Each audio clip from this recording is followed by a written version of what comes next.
Hello guys, learners globe YouTube channel में आप सभी का स्वागत है। तो देखिए, आज के इस पेपर में हम लोग आप लोग का जो टीचिंग एप्टीट्यूड का जो पेपर आता है बीएड में, उसका प्रिपरेशन करवा रहे हैं। और आज अगला सेट लेके आए हुए हैं 2022 के एग्जामिनेशन में जो क्वेश्चन पेपर आया हुआ है बीएड का, उसका हम लोग आज सॉल्यूशन लेके आए हुए हैं। तो कोई भी जो भी आप एंट्रेंस देने जा रहे हो सभी के लिए फ़ायदेमंद होने जा रहा है। ठीक है, याद रखिएगा कि या तो आप बीएड का एग्जामिनेशन CU/CET के लिए दिए जाने जा रहे हैं, CUT का जो पीजी का एग्जाम हो रहा है बीएड का, या फिर किसी स्टेट का, जैसे कि स्टेट में झारखंड हो सकता है, बिहार हो सकता है, या फिर आपका छत्तीसगढ़ हो सकता है, या फिर उत्तराखंड हो सकता है, MP हो सकता है, उड़ीसा हो सकता है। जिसमें भी टीचिंग एप्टीट्यूड का पेपर आता है आप लोग यहाँ से कर लीजिए, काफ़ी ज़्यादा फ़ायदेमंद होगा, मैं बता रहा हूँ। क्योंकि देखिए, आप लोग के टीचिंग एप्टीट्यूड का पेपर सेम इसी पैटर्न पे आने वाला है। तो देखिए क्या क्या किस तरह के क्वेश्चंस आए हुए हैं। जो लोग पहली बार चैनल से जुड़े, चैनल सब्सक्राइब कर लेना।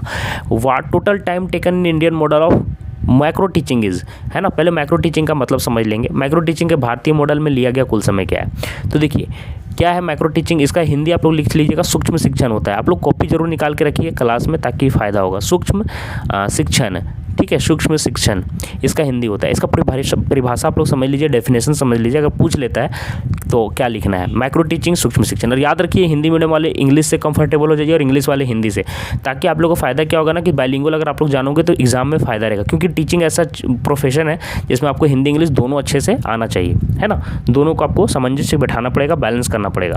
तो देखिए, एक छोटा सा टाइम यूनिट में, है ना, एक स्मॉल टाइम यूनिट में, या फिर आप बोल सकते हैं एक छोटा सा समय इकाई। याद रखिएगा, एक छोटा समय इकाई या फिर टाइम यूनिट, ठीक है।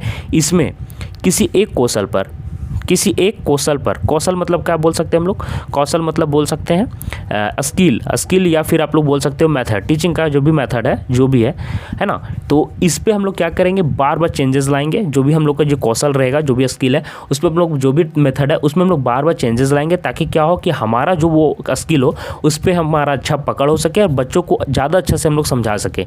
तो ये है माइक्रो टीचिंग का मतलब, ठीक है। तो यहाँ क्वेश्चन किया गया है कि टोटल टाइम कितना लेता है। तो टोटल टाइम कितना लेता है, तो देखिए आप लोगों को मैं बता दूं कि टीचिंग के भी फेजेस हैं। याद रखिएगा, टीचिंग के भी फेजेस हैं। और टीचिंग के कितने फेजेस हैं, 3 फेजेस हैं। टीचिंग के कितने फेजेस हैं, फर्स्ट, सेकेंड और थर्ड, 3 फेजेस होते हैं टीचिंग के लिए। बहुत ही इंपॉर्टेंट मैं बता रहा हूँ आप लोग को कि टीचिंग के 3 फेजेस होते हैं। एक होता है प्री एक्टिव फेज, फिर होता है इंटरेक्टिव फेज, और एक होता है पोस्ट एक्टिव फेज।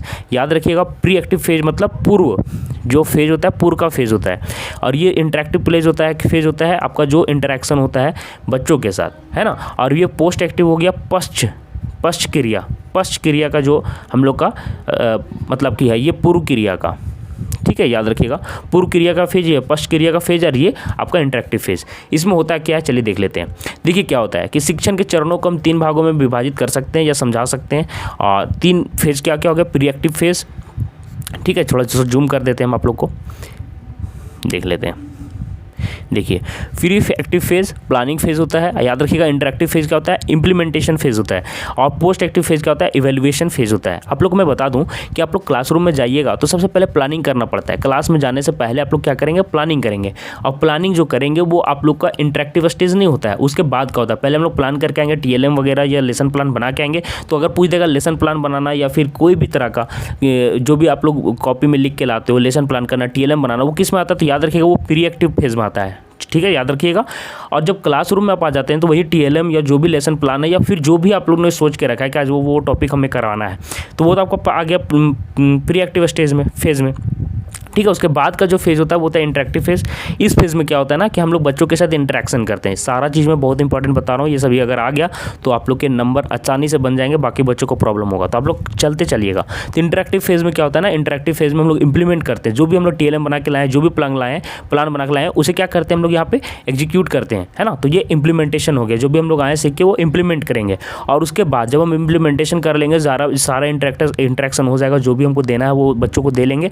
उसके बाद देखिए पोस्ट एक्टिव फेज में क्या करेंगे, इवैल्यूएशन करेंगे या फीडबैक भी बोल सकते हो कि हम लोग फीडबैक लेंगे, है ना, कि बच्चों को कैसा समझ में आया। तो वो इवैल्यूएशन का फेज हो जाएगा, फीडबैक फेज हो जाएगा। तो इस तरह से 3 फेज में हम लोग डिफरेंट मतलब कि इसको क्या कर सकते हैं, बांट सकते हैं। तो ये याद रखिएगा, बहुत इंपॉर्टेंट है। अब आप लोग के यहाँ पे जो पूछा गया कि टाइम कितने मतलब कि तरीके से बांट सकते हैं, तो देख लीजिए। माइक्रो टीचिंग जो होता है, सूक्ष्म शिक्षण, उसमें हम लोग फेज को कैसे बांटेंगे देख लीजिए। सबसे पहले क्या होता है, सबसे पहले देख लीजिए यहाँ पे हम लोग योजना बनाते हैं। योजना मतलब प्लान। फर्स्ट में हम लोग योजना बनाएंगे, प्लान बनाएंगे। फिर दूसरा में टीचिंग करेंगे या शिक्षण करेंगे, करेंगे, बच्चों को सिखाएंगे। और थर्ड फेज में हम लोग क्या करते हैं, फीडबैक लेते हैं, प्रतिपुष्टि करते हैं, अभी मैंने बताया। फिर रीप्लान करेंगे, अभी मैंने बताया ना कि बार बार अपना जो भी हमारा कौशल रहेगा, जो भी स्किल रहेगा, सुनने में फर्स्ट बार में अगर आपको डिफिकल्ट लग रहा है तो वीडियो आप लोग फिर से स्टार्ट कर लीजिएगा, क्योंकि मैंने आपको क्या बताया, एक स्किल या कौशल पर बार बार हम लोग क्या करेंगे, उसमें थोड़ा सा हम लोग इंप्रूवमेंट लाते जाएंगे, हिट एंड ट्रायल करेंगे। तो रीप्लान करेंगे, फिर से पुनः पाठ योजना बनाएंगे और फिर से पढ़ाएंगे, देखिए, ताकि बच्चों को अच्छा से समझ में आए। हम अपने में बार बार निरंतर परिवर्तन लाते रहेंगे, है ना। फिर आगे देखिए रीफीडबैक, फिर से पुनः प्रतिपुष्टि करेंगे। तो देखिए एक चेंजेस यहाँ पे हम लोग ले लिए। तो ये सूक्ष्म शिक्षण का मैंने आपको 6 स्टेप्स बता दिया, ठीक है। अब कितना टाइम लगता है मैं आप लोग को बता देता हूँ। टीचिंग में 6 मिनट का टाइम लगता है, लिखते जाइए, देखते जाइएगा। फीडबैक में हम लोग को 6 मिनट का टाइम लगता है। रीप्लान में हम लोग को 12 मिनट का टाइम लगता है, ठीक है। रीटीच में हम लोग को फिर से 6 मिनट का टाइम लगता है, यहाँ टाइम मैं बता रहा हूँ मिनट में। और रीफीडबैक का हम लोग को 6 मिनट का टाइम लगता है, ठीक है। तो टोटल कितने टाइम्स हुए आप लोग सम कर लीजिएगा, कितना हो जाएगा, 12 दूनी 24, 24 और 6, 24 और 12 36। तो याद रखिएगा 36 मिनट्स आपका आंसर हो जाएगा। कितना हो जाएगा, 36 मिनट। आप लोग को मैंने सारा डिवाइड कर दिया सूक्ष्म शिक्षण से, कहीं से भी क्वेश्चन आएगा आप लोग को दिक्कत नहीं होना चाहिए। तो जो मैंने आप लोग को फर्स्ट में क्वेश्चन दिया था, तो इसका कितना आंसर हो जाएगा, 36 मिनट्स, मतलब कि सी ऑप्शन बिल्कुल करेक्ट हो जाएगा। तो क्वेश्चन क्या था आप लोग देख सकते हैं, एक बार मैं मिटा देता हूँ, ठीक है। 36 मिनट इसका आंसर हो जाएगा। पूछ रहा था यहाँ कि माइक्रो टीचिंग में आप लोग को भारतीय मॉडल में कितना समय लेता है, तो आप लोग को समझ में आ गया होगा कितना हो जाएगा इसका आंसर, 36 मिनट, ठीक है। फर्स्ट क्वेश्चन इस तरह से हम लोग का कंप्लीट हुआ। डिटेल से करवा रहा हूँ, टाइम लगेगा लेकिन अच्छे से करवा दे रहा हूँ। अब इससे रिलेटेड टाइम माइक्रो टीचिंग हो या फिर फेजेज से हो, अगर आपको पूछ देगा कितना स्टेज या फेज होता है टीचिंग का, तो वो भी आप लोग से बन जाना चाहिए। या पूछ देगा लेसन प्लान किस में आता है, तो प्री एक्टिव स्टेज में, सारा चीज़ यहाँ पे कंप्लीट हो गया, ठीक है। चलिए नेक्स्ट क्वेश्चन की तरफ बढ़ते हैं। सेकेंड क्वेश्चन देखिए क्या पूछ रहा है ना कि डेवलपमेंट का मतलब क्या होता है, विकास का अर्थ क्या होता है, डेवलपमेंट मीन्स।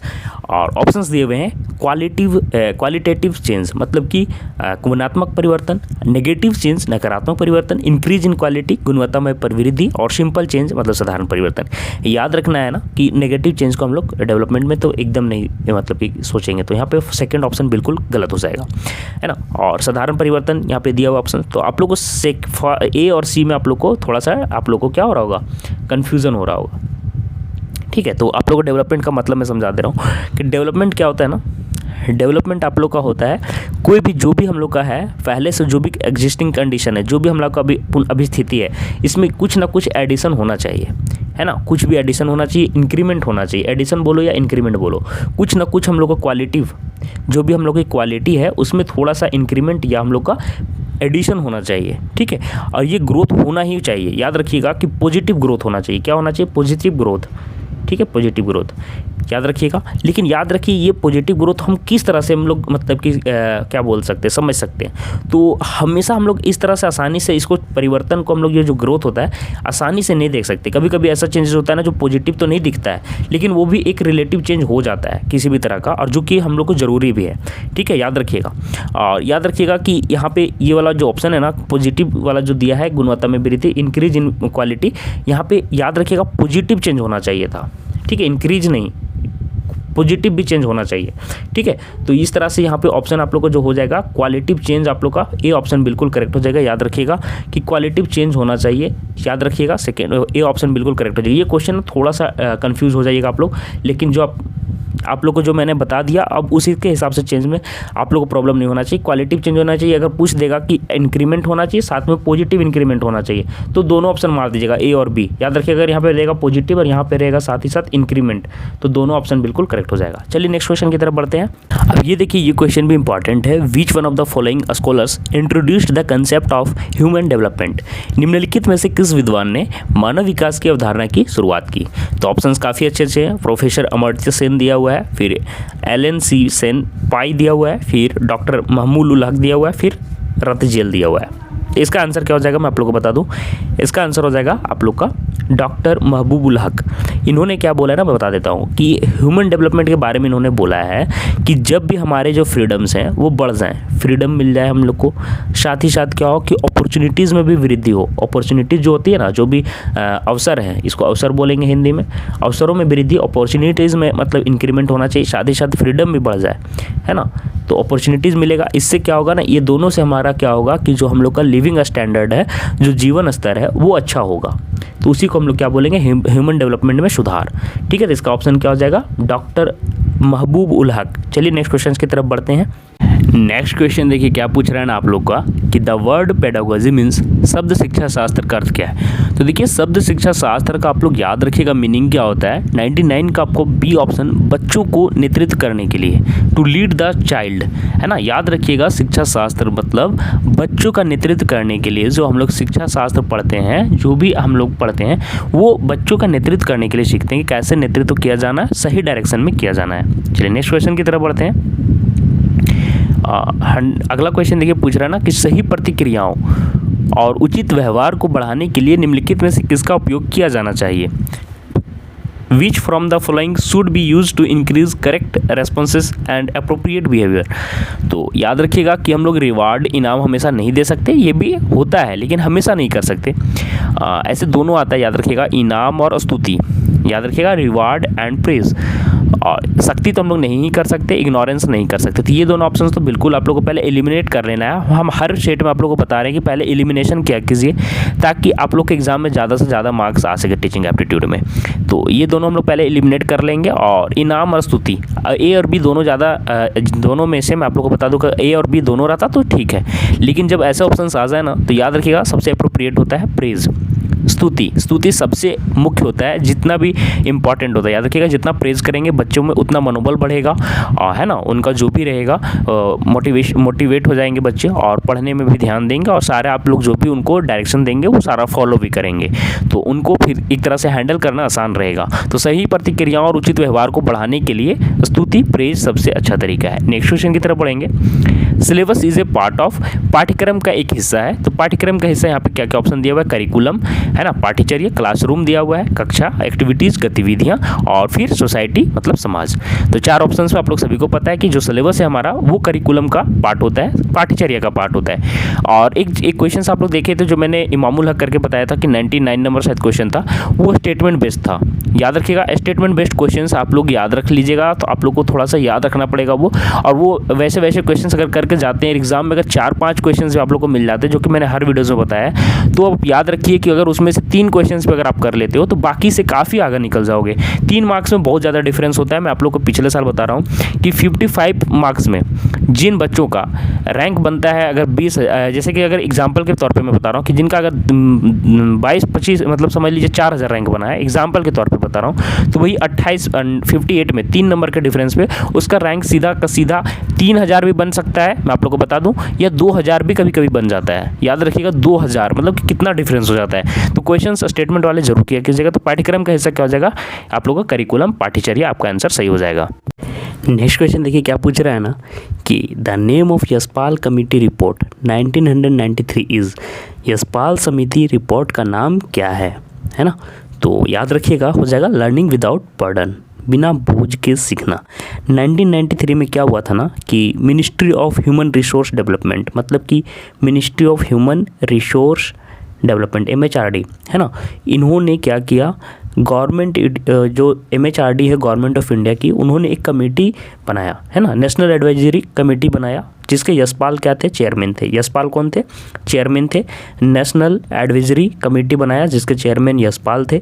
और उन्होंने देखा कि बच्चों का जो भी है करिकुलम उसमें ज़्यादा मतलब कि ऐसा ना हो कि टेक्स्ट बुक्स की एकदम ज़्यादा से ज़्यादा भरमार हो और ज़्यादा बच्चों को है ना ऐसा लगे कि ज़्यादा बर्डन मिल जा रहा है। इन सभी चीज़ों से बोझ से दूर करने के लिए लर्निंग विदाउट बर्डन पर इन्होंने जोर दिया।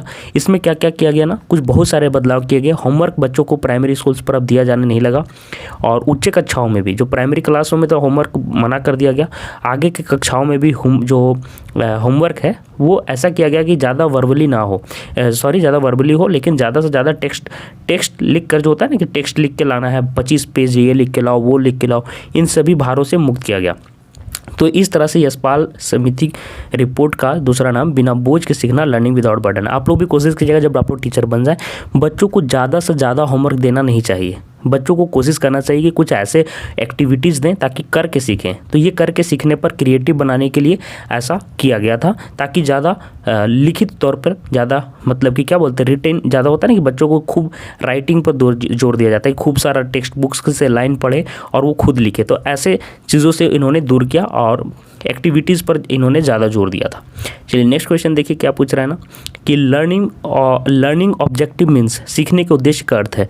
तो आप लोग को मैंने बताया था कि लर्निंग ऑब्जेक्टिव का मीन्स ये होता है कि हम लोग जो भी इंटेंडेड है वो लर्निंग आउटकम्स जो हम लोग भी जो सोच रहे हैं, जो हमको आउटकम चाहिए, वो हम लोग क्या चाहते हैं कि वो परिणाम के रूप पर दिखे। अभी आपको मैंने ऊपर भी पढ़ाया था कि आपको ऊपर भी दिखाया था एक क्वेश्चन में, यही हम लोग चाहते हैं कि जो भी हम लोग जो डिफरेंस देखना चाहते हैं लास्ट में, जो भी फीडबैक चाहते हैं, वो हम लोग यही देखना चाहते हैं कि जो भी हम लोग देखना चाहते हैं परिवर्तन वो बच्चों में आ जाए, है ना। कुछ एक तरह से ऐसे मानक हों जो उस मानक पर खरे उतर जाएं, है ना, कि ये मानक पर सही उतर रहे बच्चे, मतलब जो आज हमारा गोल था टीचिंग का वो पूरा हो गया। तो ये आपका आंसर हो जाएगा। नेक्स्ट क्वेश्चन देखिए क्या पूछ रहा है ना कि which of the following is not an instance of pre social behaviour. निम्नलिखित में कौन सा सामाजिक व्यवहार का उदाहरण नहीं है। तो याद रखिएगा अल्ट्रुइज्म जो होता है दूसरों को उपकार करने का सिद्धांत, ये तो सोशल में ही आ जाएगा। शेयरिंग करना ये भी हो जाएगा।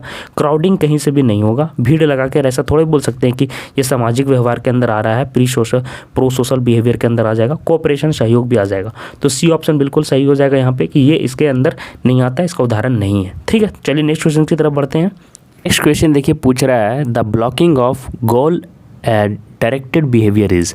लक्ष्य निर्देशित व्यवहार को अवरुद्ध करता है। फ्रस्ट्रेशन, निराशा, डिस्प्लेसमेंट, विस्थापन, डिसआर्टिकुलेशन, विच्छेदन या एग्रीवेशन या वृद्धि जिसको बोलते हैं। तो देखिए लक्ष्य निर्देशित व्यवहार को अवरुद्ध करना मतलब कि जो भी हमारा गोल डायरेक्टेड बिहेवियर है उसको ब्लॉक करना, है ना। जैसे कि आप कहीं जाते हो, आप लोग पढ़ने जाते हो, आपको ह्यूमिलेट किया जाता है, आपको मतलब कि अच्छा नहीं लगता, बच्चे सारे आपके अलग तरह से बिहेवियर करते हैं। तो घर में आके क्या हो गया, आप सबसे पहले फ्रस्ट्रेशन आपके पास आएगा। फ्रस्ट्रेशन आएगा, उसके बाद आप लोग क्या होगे, आपके पास एग्रेशन आएगा। एग्रेशन भी आएगा तो वो किस तरह का होगा, नेगेटिव होगा, इंस्ट्रूमेंटल होगा। उसको एक तरह का बोला जाता है, एग्रेशन जो आता है वो इंस्ट्रूमेंटल होता है, इंस्ट्रूमेंटल। लेकिन सबसे पहले क्या आएगा, फ्रस्ट्रेशन। आपको कोई भी जो भी आप गोल अचीव करना चाहते हैं उसमें जब अवरोधन होता है, ब्लॉकिंग होता है, आपको सबसे पहले फ्रस्ट्रेशन आता है। और अगर बोला जाए तो एग्रेशन में भी इंस्ट्रूमेंटल टाइप का, तो ये नेगेटिव वर्ड है, ठीक है, नेगेटिव वर्ड है। आप यहाँ से देख सकते हैं कि डिसआर्टिकुलेशन और डिस्प्लेसमेंट ये दोनों तो नहीं होगा। अब निराशा और एग्रेवेशन, एग्रेवेशन क्या होता है, भी किसी भी स्थिति जो भी सिचुएशन और वर्स हो जाना, कोई भी सिचुएशन है वो वर्स हो जाना, ये भी नेगेटिव है, वो भी नेगेटिव है। लेकिन ज़्यादा अप्रोप्रिएट कौन होगा, फ्रस्ट्रेशन मतलब कि निराशा। सबसे पहले फ्रस्ट्रेशन आता है तभी जाके आगे कुछ होता है। तो याद रखिएगा इस तरह के क्वेश्चंस थोड़े से डिफिकल्ट हैं। The blocking of goal directed behaviour, लक्ष्य निर्देशित व्यवहार को अवरुद्ध करता है, तो फ्रस्ट्रेशन मतलब कि निराशा अवरुद्ध करता है। नेक्स्ट क्वेश्चन देखिए पूछ रहा है कि which of this is related to classroom activity. इनमें से कौन सा जो भी है गतिविधि वो कक्षा के गतिविधि से संबंधित है।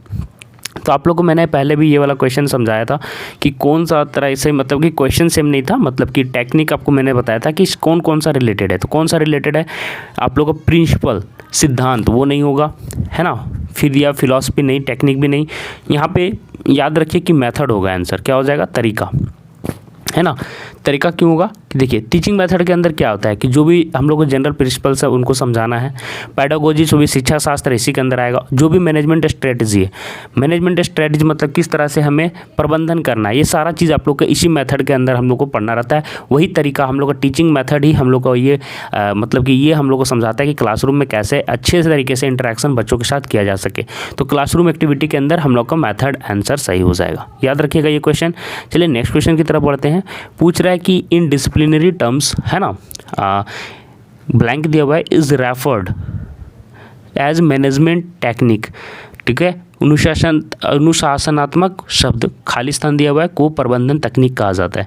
किसको कहा जाता है, तो याद रखिएगा इसको प्लानिंग को कहा जाता है। किसको, प्लानिंग को।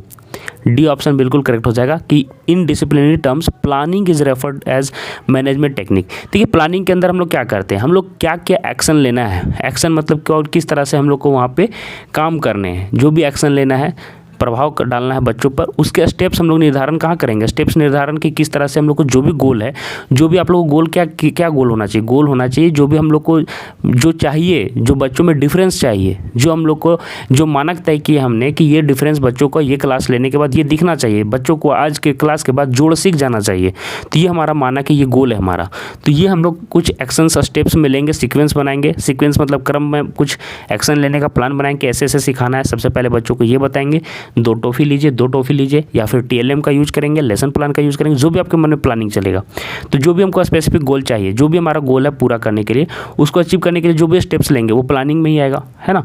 और उसको इफेक्टिवली करना भी है ना, जो भी है अच्छे तरीके से करना है।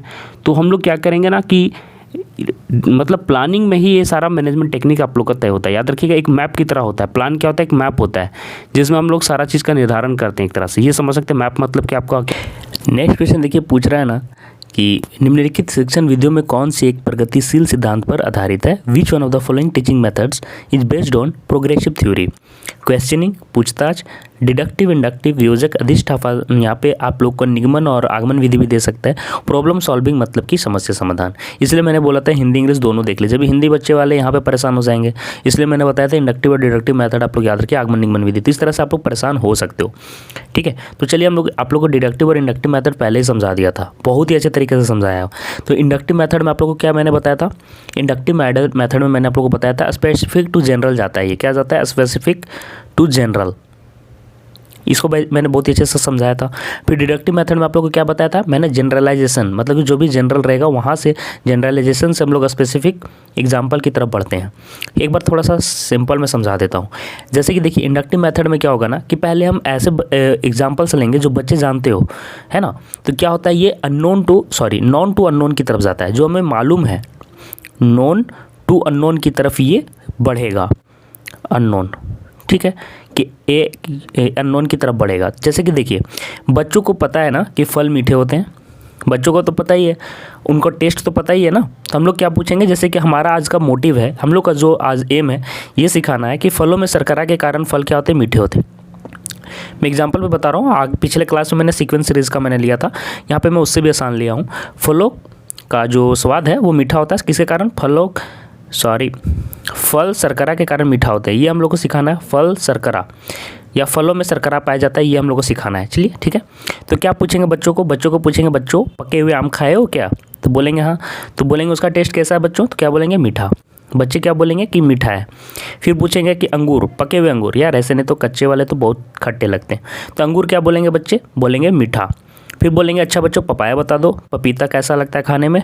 तो क्या बोलेंगे बच्चे? मीठा। तो हम लोग क्या बोलेंगे? देखो बच्चों सारे फल जो भी होते हैं पकने के बाद मीठा क्यों लग रहे हैं? क्योंकि उनमें शर्करा आ जाता है, शर्करा के कारण ये सारे फल मीठा लगते हैं। तो ये हमें जो भी हमारा एम था वो हम लोग सिखा दिए।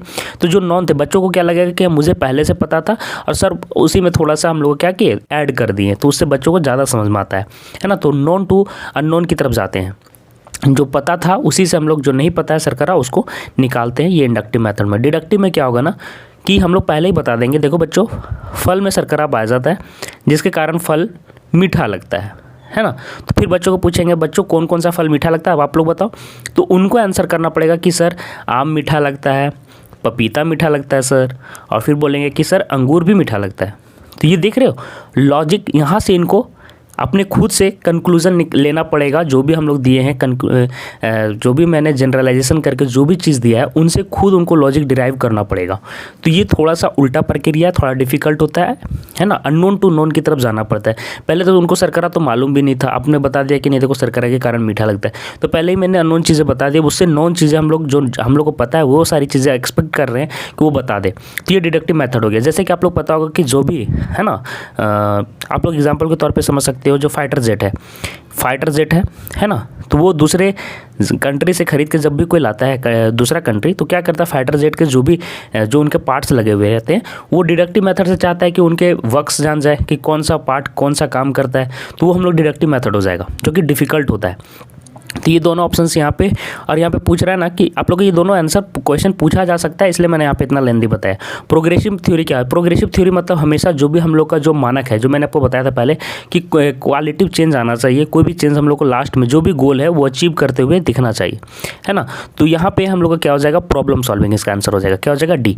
प्रॉब्लम सॉल्विंग में क्या होता है मैं आप लोग को बता दूँ कि ये क्या होता है ना कि प्रोग्रेसिव मेथड पर ही ये आपको एक तरह से मैं बोल सकता हूँ कि बेस्ड है। प्रोग्रेसिव इस थ्योरी में क्या होता है? इस थ्योरी में हम लोग क्या करेंगे ना, एक्सपेरिमेंटेशन होता है, लर्निंग होता है। हम लोग एक्सपेरिमेंटेशन किस तरह से होगा? हम लोग चाहेंगे कि करके सीखे बच्चे, है ना। प्रॉब्लम सॉल्विंग का मतलब ही क्या होता है?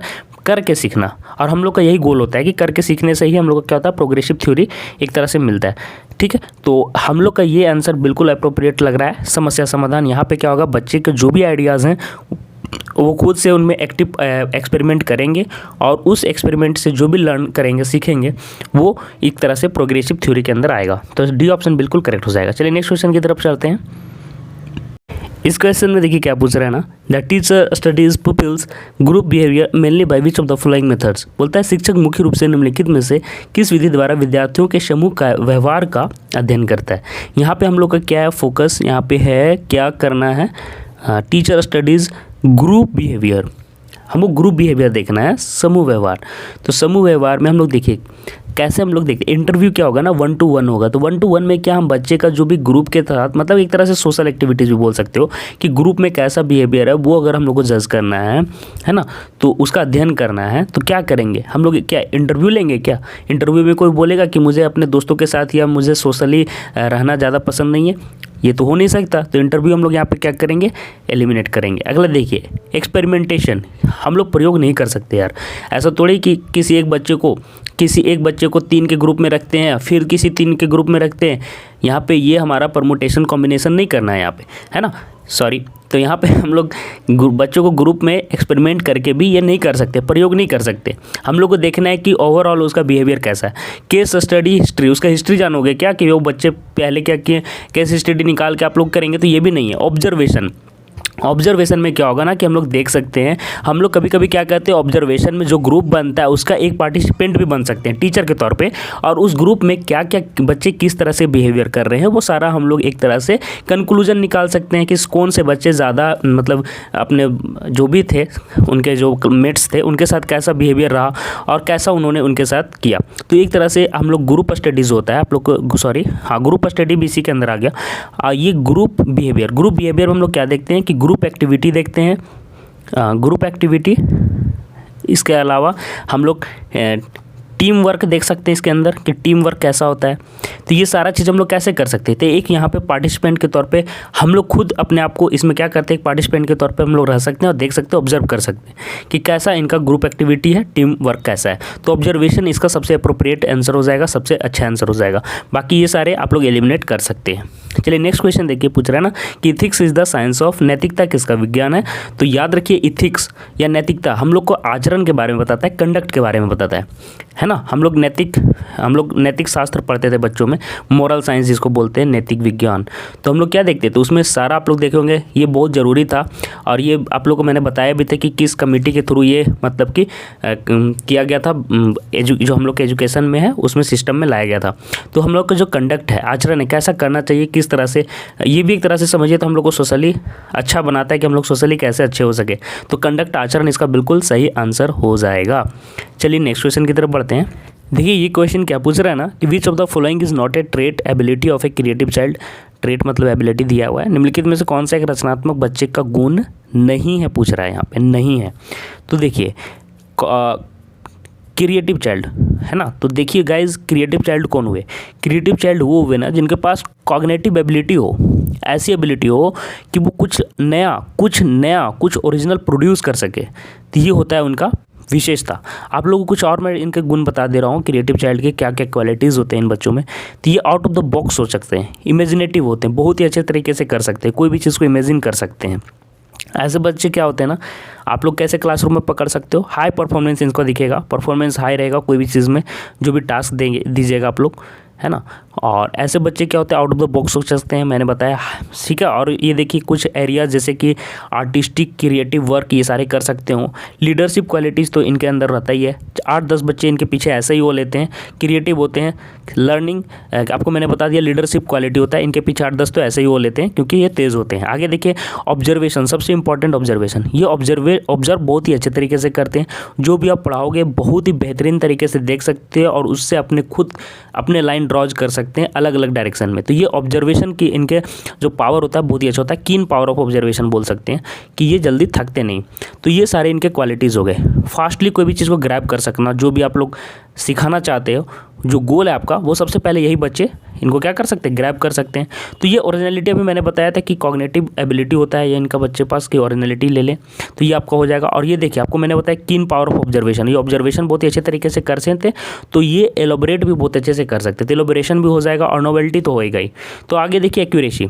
एक्यूरेसी का मतलब क्या होता है ना, कि एक्यूरेसी मतलब होता है बिना गलती का कोई भी चीज़ या थिंकिंग लाइन में चले जाना। एक ही लाइन जो आप सोच रहे हो कि यही एक्यूरेट है, तो क्या वही लाइन पे वो बच्चे भी सोचेंगे क्या? नहीं, वो अलग डायरेक्शन से सोच सकते हैं, हो सकता है कि वो सही ना भी हो। तो क्रिएटिव चाइल्ड ऐसा नहीं है कि एक्यूरेसी में ही हमेशा काम करे, है ना। तो ये ऐसा नहीं है कि कोई कोई बच्चे अगर क्लासरूम में कोई भी आप लोग कुछ क्वेश्चन दिए जो कि आपका सब्जेक्टिव क्वेश्चन है, याद रखिएगा सब्जेक्टिव में बोल रहा हूँ, है ना, जिसमें आप उनकी थिंकिंग एबिलिटी देखना चाहते हैं, ठीक है। तो वो बच्चे हो सकते हैं कि जो एकदम सटीक आंसर आप चाहते हो वो ना दें, लेकिन क्रिएटिव चाइल्ड कुछ अच्छे अपने से कुछ ओपिनियन दे सकते हैं, तो ये उनके क्या होते हैं, क्वालिटी होते हैं। तो एक्यूरेसी इसका आंसर हो जाएगा कि एक्यूरेसी ऐसा नहीं है कि हमेशा एक्यूरेट है ये बच्चे, तो एक्यूरेसी इसका आंसर सही हो जाएगा, ये इसका गुण नहीं है। चलिए नेक्स्ट क्वेश्चन की तरफ हम लोग बढ़ते हैं। TLM should be used to, TLM का उपयोग किसके लिए किया जाना चाहिए? TLM क्या हुआ? Teaching learning material. तो TLM का उपयोग किस लिए करेंगे? टीचिंग लर्निंग मटेरियल का, ताकि ये क्या होता है ना कि एक तरह से आप लोग को सीखने में सुविधा करता है, बच्चों के लिए सीखने में सुविधा होता है। कैसे? इसमें क्या होता है ना कि रियल प्रैक्टिकल, जो एकदम बोलते हैं ना कि रियल वाला फीलिंग देना, प्रैक्टिकल वाला फीलिंग देता है। तो ये इसलिए यूज़ किया जाता है ताकि जो भी हमारा गोल है, जो भी हम लोग का मतलब कि अपेक्षित बदलाव जो हम लोग चाहते हैं, वो हम लोग उसको अचीव कर सके। तो फैसिलिटेट लर्निंग, सीखने की सुविधा के लिए किया जाता है ताकि बच्चे ज़्यादा अच्छे तरीके से सीख सके। नेक्स्ट क्वेश्चन देखिए, most effective teaching add is, सबसे प्रभावी शिक्षण सहायता है। Non projected, direct experience, projected, none of this, गैर अनुमान, प्रत्यक्ष अनुभव, अनुमान, इनमें से कोई नहीं। तो देखिए, तो इसका आंसर क्या हो जाएगा? 113 आप लोग देखिएगा क्या हो जाएगा, प्रत्यक्ष अनुभव। रियल एक्सपीरियंस से क्या होता है ना कि रियल एक्सपीरियंस से क्या होता है, बच्चे ज़्यादा अच्छे से आप लोग क्या कर सकेंगे, कनेक्ट कर सकेंगे। आप लोग ऐसे भी जानते होंगे कि आप लोग जब भी डायरेक्ट एक्सपीरियंस में क्या करते हैं, बच्चे अच्छे से कनेक्ट कर सकते हैं। इसके अलावा उनके क्या होंगे, आप अंडरस्टैंडिंग के साथ क्या कर सकते हैं, उसमें आप भी पार्टिसिपेट कर सकते हैं। जैसे वो कुछ सीखना चाहते हैं तो आप भी पार्टिसिपेट कर रहे हो, तो एक तरह से उनको रियल वाला फीलिंग होगा, प्रैक्टिकल लगेगा, जो भी चीज़ सीख रहे हैं सही लगेगा, उनसे उनका मेमोरी भी अच्छा होगा और जो भी अंडरस्टैंडिंग है वो अच्छा हो पाएगा। तो एक तरह से डायरेक्ट एक्सपीरियंस इसका आंसर हो जाएगा, है ना। तो मोस्ट इफेक्टिव टीचिंग एड क्या हो जाएगा, डायरेक्ट एक्सपीरियंस। तो इस तरह से देखिए मैंने लगभग जितने भी क्वेश्चंस करवाए हैं, आगे और भी क्वेश्चंस करवाऊंगा सेट में। तो आप लोग चैनल से पहले बार जुड़े हुए हो तो चैनल सब्सक्राइब कर लेना, है ना। और मैं फिर से बता दे रहा हूँ, इंस्टाग्राम आईडी में आप लोग जरूर जुड़ जाइए। इंस्टाग्राम आईडी और टेलीग्राम ग्रुप में कैसे जुड़ना है चलिए आप लोग को बता देता हूँ। तो देखिए, सभी अपडेट और यूट्यूब जानकारी के लिए आपको यूट्यूब चैनल लर्नर्स ग्लोब को तो सब्सक्राइब कर ही लेना है। इसके अलावा देखिए, यूट्यूब चैनल आप लोग को पता है लर्नर्स ग्लोब है, इंस्टाग्राम आईडी आप लोग लर्नर्स ग्लोब जो दिख रहा है ना, लर्नर्स ग्लोब, LEARNERSGLOBE, सभी एक साथ है, इसको जरूर आप लोग फॉलो कर लेना, वहाँ पे सारा अपडेट मिलते रहता है। और नवाबा, ये दोनों हमारा इंस्टाग्राम आईडी है, आप लोग जरूर से फॉलो कर लेना। और टेलीग्राम आईडी देख लीजिए, लर्नर्स ग्लोब, टेलीग्राम में भी जरूर से जरूर आप लोग ज्वाइन कर लीजिए चैनल, और आप लोग के लिए बहुत बेनिफिशियल रहेगा, है ना। कोई भी अपडेट रहेगा तो यहाँ पे दिया जाएगा, तो ये आप लोग को आज जुड़ जाना है। जब भी देख रहे हो वीडियो आप लोग ज्वाइन जरूर कर लेना, ठीक है। मिलते हैं नेक्स्ट वीडियो में कोई और अपडेट के साथ और कोई नए सीरीज के साथ, तब तक के लिए धन्यवाद।